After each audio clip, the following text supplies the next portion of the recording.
حبيب سلام عليك صلوات الله عليك. Alhamdulillah, salatu wassalamu ala rasulillah sayyidina maulana Muhammadin wa ala alihi washabihi mawala ma'badu. Teman-teman PCINO Jerman, juga Belgia, semua narasumber, masuk Profesor Dr. Quraish Shihab dan beberapa narasumber yang saya hormati. Tadi saya barusan ngaji Bulughul Maram, jadi baru bisa hormat acara ini sekarang. Mungkin yang saya sampaikan karena tema di sini diserahkan sama narasumber. Saya sedikit cerita tentang ciri khas pesantren ya, atau karena ini acara NU ya bisa dikatakan khas-khas NU. Begini, jadi di antara ajaran leluhur adalah riwayat hadis yang diriwayatkan Imam Ahmad bin Hanbal, al-bilad biladullah wal ibad ibadullah fa haitsu ma asabta khairan fa'aqim. Jadi status hakikat bumi semua milik Allah, semua hamba juga hambanya Allah, maka di mana saja Anda menemukan kebaikan, silahkan berdomisili atau bermukim atau beraktivitas di situ. Kenapa saya terjemah sampai 3 kali, bermukim, berdomisili, beraktivitas? Karena dalam beberapa khazanah yang kita baca bahwa bumi ini, bumi yang kita huni adalah materi kita. Bahwa manusia sebagaimana kita tahu adalah materinya dari bumi. Sehingga karena sekarang manusia bisa berpikir, bisa olah otak, bisa olah perilaku, sebetulnya yang dialami bumi juga sama. Sehingga bisa saja teman-teman yang di Jerman, yang di Belgia, dan di beberapa negara Eropa itu mungkin mustajabnya bumi, lama sekali berdoa, ingin di situ ada tempat sujud. Kebetulan yang mau sujud teman-teman yang merantau di sana, jadi bumi yang nggak dipakai sujud itu ngeluh sekali, karena nggak dipakai sujud. Sehingga dalam Islam yang membedakan dengan agama lain, diantaranya kata Rasulullah SAW, agama ini adalah ju'ilat lanal ardu kulluha masjidan. Jadi semua bumi Allah adalah sah sebagai tempat sujud. Di mana zaman itu agama-agama lain masih mengharuskan ritual tertentu harus di tempat ibadah.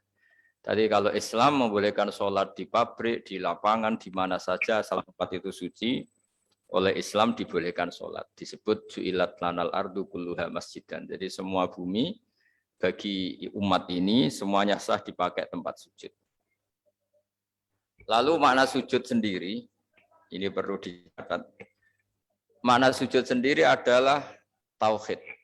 Jadi sujud itu kalau fisik adalah meletakkan anggota 7. Jadi kalau ahli fikih menekuni sujud itu apa? Watul jabhah, watul yaden, watul qadamen, watul baten, watul qadamen. Sehingga di situ disebut, saya kata Rasulullah diperintahkan sujud melibatkan 7 anggota, yaitu al-jabhah, al-yaden, terus ar-rubaten, al-qadamen. Ada anggota 7 yang harus sujud. Lalu kemudian banyak ulama yang mengatakan, lalu baik mana sujud di masjid sama di luar masjid? Biasanya ahli fikih menjawab, al-fadilah al-muta'alliqah bidzatil ibadah, kualitas sujud itu sendiri, kualitas sholat itu sendiri, itu mengalahkan kualitas yang berkaitan dengan tempat dan waktu. Ini penting saya utarakan supaya kita kita nyaman, kita punya status, kita punya identitas di depan Allah Subhanahu wa Ta'ala. Pernah ada periode di mana Rasulullah itu nggak bisa sholat di Masjid Haram karena diembargo oleh kafir Quraisy yang zaman itu sebagai penguasa Masjid Haram. Justru Nabi yang kekasih Allah, orang terbaik, bisanya sholat itu di Aqobatu Mina, di Aqobah, di lereng-lereng gunung seputar Mekah. Tapi itu tidak akan mengalahkan orang kafir yang ritual di Masjid Haram zaman itu karena dengan cara yang salah.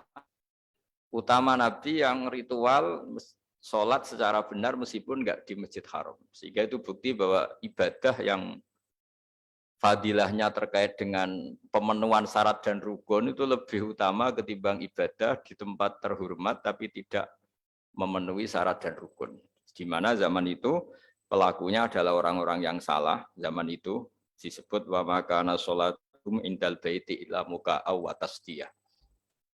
Kenapa saya bikin mukaddimah demikian? Supaya teman-teman yang di Belgia, di Jerman, antara membangun masjid fisik dengan sekaligus membangun atau mengajarkan atau bikin komunitas di mana orang sholat itu sekaligus benar. Jadi jangan sampai desain masjidnya benar, kiblatnya benar, terus syiarnya benar, kemudian cara sholatnya itu salah.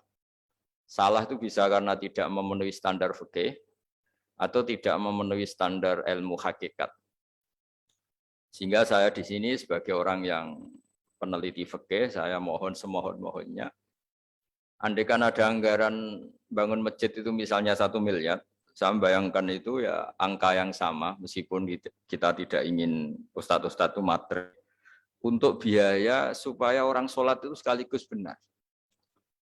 Tapi tidak harus bentuknya misalnya dikasihkan ustadznya atau mubaleknya atau pemandunya, tapi bahwa proses itu harus dibiayai. Meskipun alhamdulillah tanpa dibiayai panitia orang-orang sudah berusaha benar dalam sholat lewat pelajaran dari beberapa kiai, beberapa guru. Saya beri contoh misalnya begini, saya sering ngeluh ya, ada masjid itu bagus, semuanya bagus, fasilitas fisiknya bagus, tapi dengan cara sholat yang salah. Mungkin akhirnya membingungkan kiai-kiai karena harus nyari kaul-kaul yang paling doif, yang paling lemah untuk mengesahkan cara sholat yang seperti itu. Karena sholat yang standar nggak diajarkan secara benar. Misalnya sujud tadi yang saya beri contoh.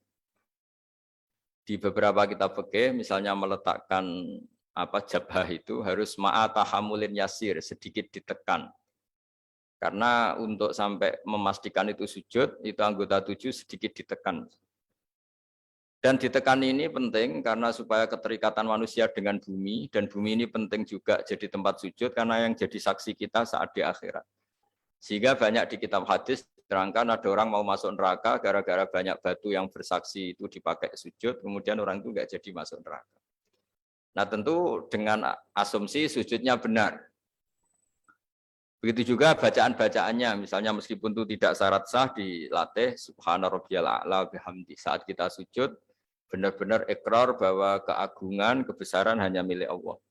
Sehingga apapun kita jadi duta besar, dosen atau kiai besar, di depan Allah itu tidak siapa-siapa. Kita benar-benar merunduk di Allah, kita tidak siapa-siapa. Kita yang kiai pun bisa masuk neraka, kita yang dokter pun bisa masuk neraka. Kita yang hebat pun bisa terlantar suatu saat, setiap saat. Nah barokahnya sujud ini orang akan ikrar kelemahannya dan hanya ngakui kebesaran Allah Subhanahu wa taala. Ketika mental ini nyata-nyata dihayati, maka di luar sholat dia akan berperilaku tawadhu, simpatik, sehingga keberhadiran dia rahmatan lil alamin. Jangan sampai kemudian masjid dibikin mewah, kemudian cari imam yang bacaannya paling bagus, lama-lama nyari yang paling populer, yang juara nasional, terus ukurannya begitu terus, lama-lama nyari yang penampilannya bagus. Sholatnya harus seragam, terus ketika sholat harus begini, dan semuanya itu fisik. Jadi saya ngapresiasi semua pembangunan masjid fisik, tapi saya mohon semohon-mohonnya kaifiatul ibadah, bistifai syurutiha wa arkaniha, ya, cara-cara beribadah dengan memenuhi syarat dan rukun harus terpenuhi. Sehingga dulu zaman Nabi itu masjid itu sederhana, tapi Nabi itu luar biasa ngajari sholat, sampai beliau meraktekkan sendiri. Ketika ada seorang Arabi, seorang kampung datang, ya Rasulullah bagaimana saya sholat? Kamu silahkan nginap di sini 3 hari, kemudian terus melihat saya sholat. Terus Nabi terakhir ngendikan, Sallu kama ra'aitumuni usolli. Kamu silahkan sholat sebagaimana kamu melihat saya sholat. Dan ada lagi yang dilatih Nabi, sholatnya salah, kemudian disuruh ngulang lagi. Idza shallaita fakabbir. Kalau kamu sholat takbirnya begini, baca Fatihahnya gini, rukuk begini, iktidal begini, sampai selesai. Sehingga saya harapkan dari ibadah yang benar ini, kemudian teman-teman yang ditakdir waktu sholat masih di kampus, atau di tempat kerja, atau pas waktu sholat masih di mana saja, Itu kualitas sholat itu kualitas yang utama karena fadilahnya, keutamanya al-muta'alliqah bidatil ibadah. Memang kualitas sholatnya itu yang bagus.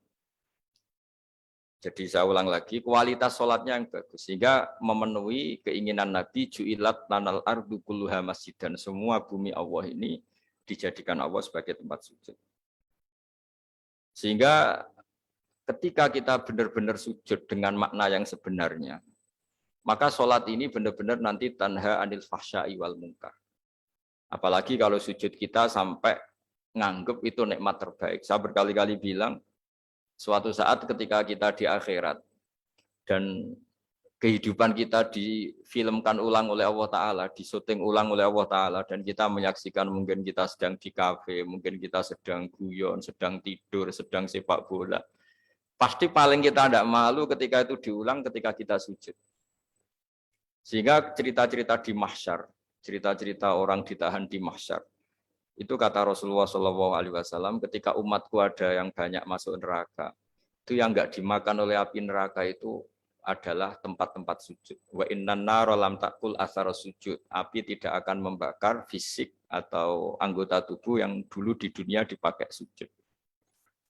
Kenapa saya menitik beratkan ini? Supaya kita kalau baca Quran, ya kita tadi menerangkan banyak Quran, misalnya wasjud waktarib. Kalau sudah berani sujud, ya harus sampai dekat Allah. Sehingga ini penting supaya kita hidup di perantauan tetap bahagia karena ditakdir sujud. Kita jadi orang kaya tetap bahagia karena sujud. Jadi orang miskin bahagia karena sujud. Jadi siapapun kita bahagia karena sujud. Karena hakikat saat kita ketemu Allah, itu kita nanti tidak dengan status kiai besar, profesor, doktor, atau dengan jabatan-jabatan duniawi. Tapi kita hanya sebagai jabatan atau status yang permanen. Ya Tuhan nafsul mutmainnah, irji'i ila rabbiki radiyatan mardiyah fadkhuli fi ibadi wadkhuli jannati. Jadi status kehambaan kita ini hanya bisa kita dapatkan setelah kita sholat itu benar, menghamba sama Allah benar. Setelah status kehambaan ini benar, baru ada wadkhuli jannati. Jadi fadkhuli fi ibadi, masuklah berstatus sebagai hambaku. Baru wadkhuli jannati, kamu boleh masuk surgaku. Sehingga tadi nggak perlu pembiayaan kaifiyah atau pembiayaan guru-guru untuk melatih sujud. Saya pikir itu tidak penting karena masih banyak orang ikhlas yang mengajarkan sujud yang benar, sholat yang benar. Tapi saya mohon di masjid-masjid di Eropa juga harus ada kitab takrib, kitab mahali. Karena kalau takrib saja resikonya itu kalau ada satu perilaku ibadah masyarakat kita yang menurut kitab takrib itu tidak sah. Padahal nanti kalau dicari referensi di kitab yang lebih besar, mungkin ada pembenarannya. Dan barokahnya kitab-kitab besar itu mungkin misalnya yang ditakdir kunut, yang mungkin kita tahu itu mazhab Syafi'i, yang mungkin ada tamu mungkin dari Arab Saudi atau di mana yang pas jamaah di kita tidak kunut, kita tahu itu mazhab Hanafi, sehingga cara pandang kita terhadap lintas mazhab itu lebih luas. Masyhur itu Said Muhammad dan beberapa ulama sering ngendikan li'annal insana kullamatta sa'afikruh qalla inkaruhu alan nas. Karena manusia ketika bacanya banyak, baca referensinya banyak, maka tidak gampang ingkar, ya, tidak gampang menyalahkan orang lain.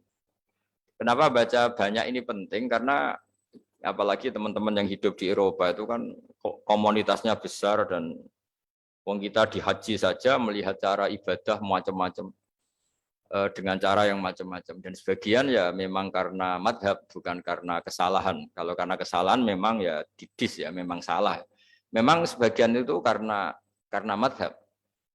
Misalnya kita pas kecil sampai besar, keyakinan kita megang perempuan itu yang ajnabiyah itu batal. Tapi guru-guru kita khusus pas tawaf diminta intikal madhab, mengikuti madhab. Kalau bersentuhan dengan perempuan tidak batal, karena agak kebayang kalau setiap bersentuhan dengan perempuan kemudian kita harus wudhu lagi, harus memperbarui tawaf lagi misalnya. Kemudian yang terakhir, ini memang saya tidak akan cerita masjid, tapi cerita kualitas aktivitas di masjid. Saya bawa kitab Sahih Muslim, di mana tradisi pesantren atau tradisi NU itu sering tahlilan, sering baca tasbih bareng, baca tahlil bareng. Ini juga penting karena disebut al-baqiyatus sholih. Baqiyat itu satu kalimat yang abadi, sholihat itu yang layak. Saat nanti di akhirat, itu kita tidak siapa-siapa. Yang tetap sebagai aktor, sebagai al-fa'ilul mukhtar itu hanya Allah Subhanahu wa taala. Sehingga kita dilatih mulai kecil sampai sekarang disuruh ikut tahlil, ikut baca tasbih subhanallah bihamdi atau subhanallahil azim, maha suci Allah, maha besar Allah. Karena itu kalimat yang abadi. Kita manusia apapun hebatnya itu digerus oleh tua, digerus oleh sakit, dilumpuhkan oleh kelemahan kita. Yang hakikat abadi itu ya Allahu Akbar. Kita tidak pernah besar abadi. Sehingga ketika kita nanti di akhirat, yang al-baqiyatus sholihat itu bukan kita. Kita tetap orang yang kulluman alaiha fani wa yabqa wajhu rabbika dzul jalali wal ikram. Orang yang rusak, orang yang rentan, orang yang profan. Yang abadi itu Allah. Sehingga kita dilatih tahlil Allahu Akbar, kabira, walhamdulillahi katsira. Ini disebut al-baqiyatus sholihat. Karena nanti kamu di akhirat, kalimat-kalimat yang kita utarakan di dunia, itu semuanya ada gunanya. Kecuali kalimat-kalimat yang memuji Allah Subhanahu wa taala. Sehingga dalam sebuah hadis disebut secara jelas ad-dunya mal'unatun mal'unun ma fiha illa dzikrawah wa ma walahu au aliman au muta'alliman. Kalimat-kalimat yang di dunia yang sering kita baca itu mungkin mudah hilang. Yang enggak mudah hilang adalah kalimat-kalimat yang terkait memuji Allah Subhanahu wa taala. Saya sering ditanya sama beberapa orang, ini mungkin statement terakhir saya. Gus, kenapa banyak negara Eropa yang negaranya lebih tertib sehingga kita lebih nyaman karena sistem negaranya bagus, hak asasi manusia terjamin, kemakmuran rakyatnya terjamin. Terus saya bilang Islam tidak akan pernah melarang orang belajar dari negara manapun, tapi yang jelas pesan saya kamu harus ingat Allah dulu. Sistem itu bisa bagus karena ada bumi yang disediakan Allah. Orang bisa hidup karena ada oksigen yang diciptakan Allah. Orang bisa bertahan hidup karena ada air yang diciptakan Allah. Sehingga apapun baiknya sistem negara manapun, tetap nomor satu itu karena jasanya Allah, bukan yang lain. Meskipun Islam mengharuskan orang berterima kasih sama sistem sosial yang baik, tapi tetap nomor satu itu tentang jasa kamu sama Allah. Dan itu juga yang diajarkan guru-guru kita. Kalau kita baca surat Waqiah, kata Allah Ta'ala, ketika kamu menanam benih di bumi, apakah kamu yang menghidupkan? Kita kan paling nanam saja jagung, habis itu kita tinggal. Kata Allah Ta'ala, apa kamu yang menghidupkan jagung itu? Kata Allah, saya yang menghidupkan. Lawan asya'u, kalau saya mau, tak hancurkan. Ketika kamu minum air, a'antum anzaltumuhu minal musni am nahnul munsidun. Jadi itu terus diulang-ulang oleh Allah. Ketika kamu nyaman di bumi, pakai mobil mewah nyaman, punya istri cantik nyaman, punya jabatan nyaman. Kata Allah, sekali saya mau, kata Allah. Amin tuman fis sama ayakhsifa bikumul ardo fa idza hiya tamur. Kamu bisa nyaman karena bumi tidak saya goyang, tidak saya bikin gempa. Sehingga dengan berpikir seperti itu, apapun yang kita alami sekarang, misalnya kita bisa makan enak, bisa tidur nyenyak, karena bumi enggak digoyang Allah, langit tidak menjatuhkan meteor, langit tidak guncang. Sehingga itu terus yang dilatih. Amin tuman fis sama ayakhsifa bikumul ardo fa idza hiya tamur. Amintum man fis sama ayursila alaikum hasiba fasta'lamuna kaifa nazir. Ketika punya air, kita juga tidak bisa menjaga eksistensi air sampai sekarang. Yang bisa jaga hanya Allah. Allah juga yang memperingatkan kita, qul ara'aitum in asbaha ma'ukum khauran fama ya'tikum bima'in ma'in. Coba kalau air itu tak ambil, kata Allah, kamu bisa apa? Nah, saya berharap dari ngaji saya yang singkat ini, memang ini sudah malam, ya, jadi ini saatnya para kiai, ya, para ulama mungkin saatnya munajat sama Allah, dan ini kebenaran saya bisa menyampaikan ini. Sehingga saya berharap dengan pikiran dan nurani seperti ini, teman-teman yang hidup di Jerman, di Belgia tetap nyaman, karena hakikatnya al-bilad biladullah wal ibad ibadullah fa haitsu ma asabta khairan fa aqim. Sebetulnya hakikat hidup itu ya seperti itu. Manusia yang dimanapun ya hamba Allah, bumi yang Anda tempati dimanapun ya bumi Allah. Maka di mana saja kamu menemukan kebaikan, fa'atim, maka silakan beraktivitas di situ atau menempat di situ atau berdomisili di situ. Mohon maaf karena saya tidak bisa lama-lama karena di sini juga sudah malam. Tadi saya juga habis ngaji dengan banyak santri. Mohon maaf atas semua dan saya ikut mengapresiasi semua aktivitas keislaman di sana yang disebut mudarosah keislaman atau tadarus keislaman. Tapi saya mohon selain bangunan-bangunan fisik, bangunan-bangunan mental atau rohani juga diajarkan, sehingga jangan hanya masjidnya yang bagus, tempat wudhunya yang bagus, tapi juga sholatnya yang bagus. Caranya diajarkan sholat-sholat yang benar dan baik, juga khazanah-khazanah yang agak luas, supaya nanti kalau ada bersinggungan dengan mazhab yang macam-macam, kita tidak mudah panik, tidak mudah mengklaim, tapi selama itu ada dalam khazanah-khazanah ulama kita, harus kita benarkan. Baru kalau benar-benar tidak ada khazanahnya, mungkin baru kita menvonis itu sesat atau salah. Saya kira demikian. Wassalamualaikum warahmatullahi wabarakatuh.